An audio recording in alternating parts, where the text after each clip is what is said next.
Hello, welcome to Mornings at the Allotment. I'm Rebecca and today I'm going to give you a quick tour of our end of September plot. So as you can see, everything is very overgrown with borage, which we actually love. That's butternut squash peeking out in between the leaves, and they do have quite a few fruits. And yes, my tomatoes are still in the bed and are actually still producing. They're also still producing flowers, which are probably not going to come to anything. And they're going to get a good clean out probably Wednesday. Today's Monday, because I really need to cut back some more of the blight. But since no one else around me has any tomatoes left, I'm not worried about spreading it to them. So yeah. Well, this is also an unholy mess here. The nasturtiums are doing great. And I'm actually letting them grow as much as they want because we make poor man's capers out of them. So yeah. This is radishes, and I'm actually going to just let them flower because the insects love them. Yeah, so you can see here, this has to come out completely. This one is blighted, but these, even with blight, are still producing well, as are the ones down here. And I can show you here. I can't tip the camera up because the neighbor is next door. Yeah, you can see two of the butternut here, and the plant is actually growing under the tomatoes as well. And you can see the squash down there as well. Yeah, so I have no idea how many butternut we have growing back there. So how many fruit, but there must be quite a few, but I can't go back there without stepping on the squash vines, so I'm just letting it grow.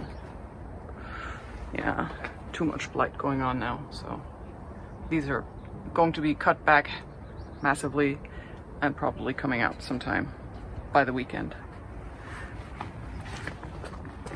All right, the lavender died. I have no idea why. I just haven't gotten around to taking it out yet. And this is my newest no-dig bed. I just did a little video on that too, that I'm probably going to put up after the plot tour though. Okay. Yeah, the cucumbers, well, they're still growing. The plants look awful, but they're still growing and producing. So I'll just, yeah, tiny little cucumbers, pickling cucumbers. I'll just leave them on there for the bees.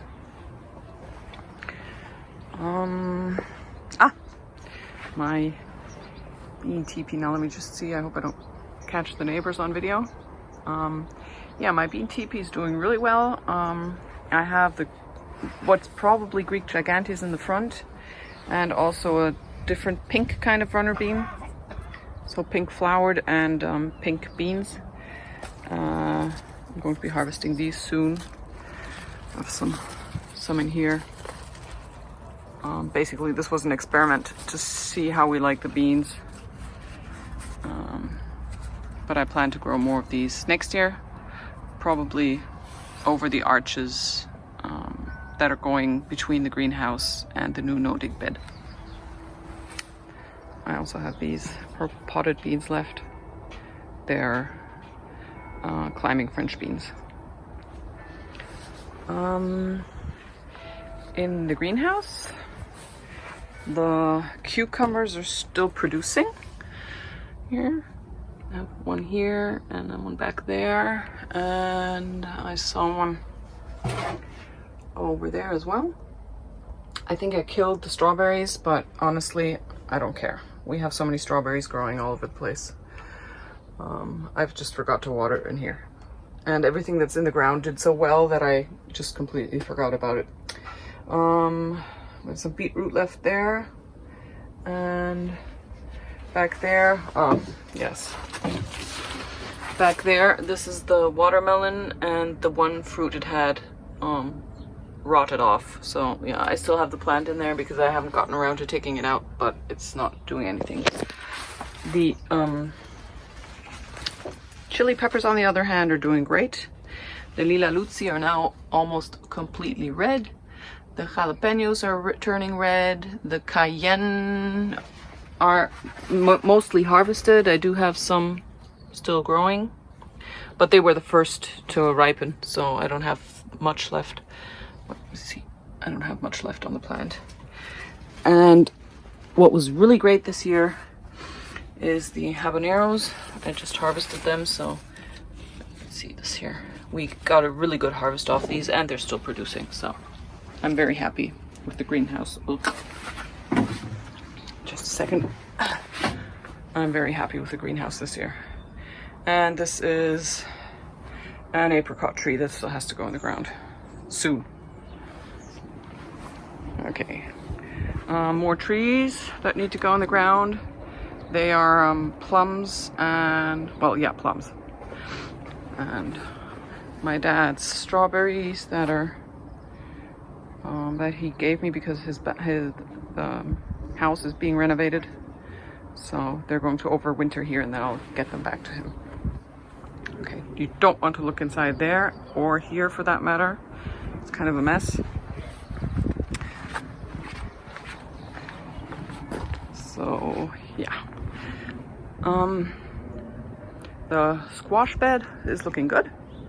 I had to take off the foliage because it was just dying back, and to give them a bit more sun so they can continue to ripen. The spaghetti squash that's 2 plants, so they produced really well. Let me see, 2, 4, 6, 8, 10, 12, 14, 15. There's another one back there, 16. So that's really good, off of 2 plants. And these are the mashed potato squash. One of them came off by accident, so 1 plant, 5 squash is also pretty good. Yeah, you know, the usual mess over here. Yeah, everything is growing really well though, so I just need to get out some of the weeds and maybe some of the barge that has died back, and back there, that ornamental grass that we never wanted, but someone planted in here before we came, and it's such a mess. But there's not much we can do about it. It's in the ground, and actually we need to cut it back regularly, and we didn't do that this year. So yeah, I was just a bit overwhelmed. As I've said before, my partner has been working away from home for the past 2 months on and off, and I've also been supporting him. He has barely been to the garden at all, so I've been doing it all on my own. And also I haven't had much time to do it myself. So I started a new job. I've been moderating his lives almost every evening. And yeah, let's just say the birds and the insects absolutely adore our garden this year. And that's nice too. I did do some weeding here. And this is a mixture of some brassicas here. These are actually the ones that I planted 2020 that never came to anything, and now they're producing, so I think that's great. Back there is the Tuscan Kale. I think you may have seen that before in my videos. Same thing, it's from last year. I cut it back and it regrew, so that's great. And yeah, just some ornamentals, some more brassicas. This bed was mainly a slug bed, so I'm happy with anything that's growing here. The damage on these is slug damage, not cabbage whites or anything. Let me see. Yeah, this needs weeding. Yeah, and then we've got my kale beds here that are doing pretty well. Yes, I planted everything too closely, but honestly we don't eat that much kale, so it's fine. I was hoping that the Cavallonero, the Tuscan Kale, would grow up a bit higher, but the others are so growing so quickly that didn't work out quite as I was expecting it to. Then more of a weedy mess back there that I've started on. And here, the cold frame. You may remember this fennel. We harvested a bulb and left it in the ground, and now look, it's growing 3 separate new bulbs from the roots. So this is really something I'm very happy with. We have some beetroot left in here, and completely surprised, for the Transatlantic Melon Challenge, no, I didn't harvest them on time. I left them in here because there's not any give to it yet.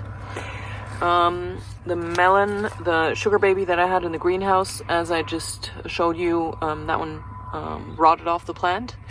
And the one I put in here, I completely forgot about. I didn't water, I didn't do anything, and it produced this. And over here, there's another one. So, if it gets too cold, I'm going to take them out, but for now I'm leaving them, and I'm hoping that it'll get a bit more, maybe grow just a bit more. We still have over 20 degrees during the day, so yeah. And I do need to get some of the beetroot out too, but we have so much food to eat at the moment that I'm just leaving everything in the ground that can deal with that. Yeah. This bed will get a complete makeover eventually. I think it's just basically it's borage and bindweed, I think. And the tomato bed next to it as well, I really should have cleaned that up. I didn't, and I don't feel too bad about it either. The whole bed is a mess with all the bindweed, so I'll just probably clear this bed and the one next to it completely, put down more cardboard and more compost on top of it. Put maybe a double or triple layer of cardboard on it, because the bindweed really was awful there this year. It was almost impossible to keep up with. Looking pretty good here. Well, we have the one fennel that went over that I'm saving for seed. That's why that one is still there. And then the peppers that are way too late but producing. So yeah, I'm fairly happy with that. I can't complain.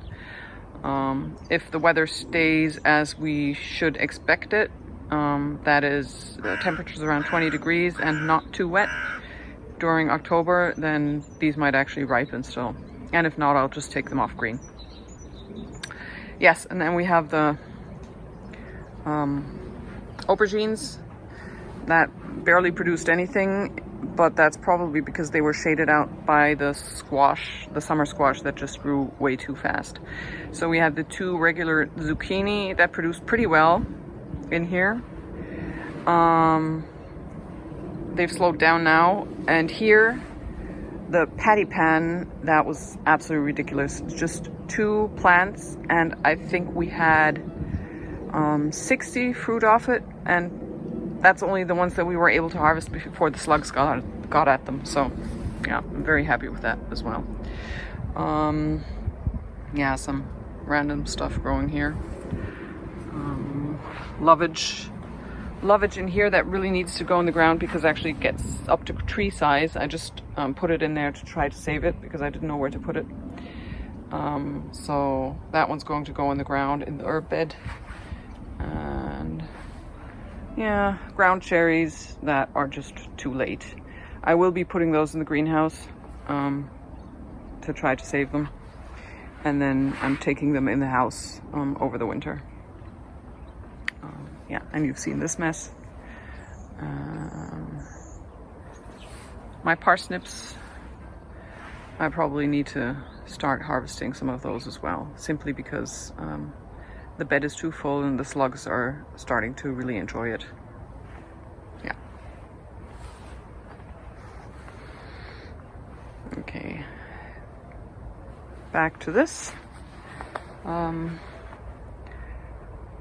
I hope you didn't mind this fairly short and uneventful little tour of my plot.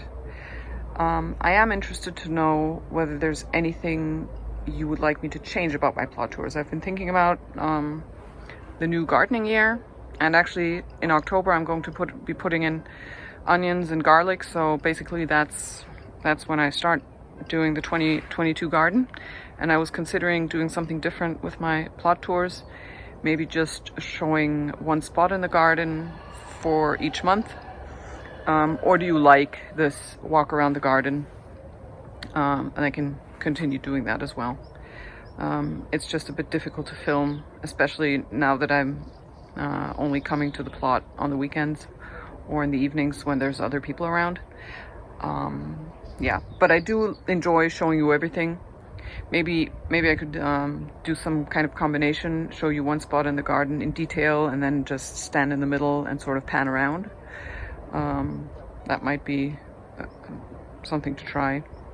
So yeah, if you have any ideas, let me know. If you want me to just keep it as I'm doing it, let me know that as well in the comments.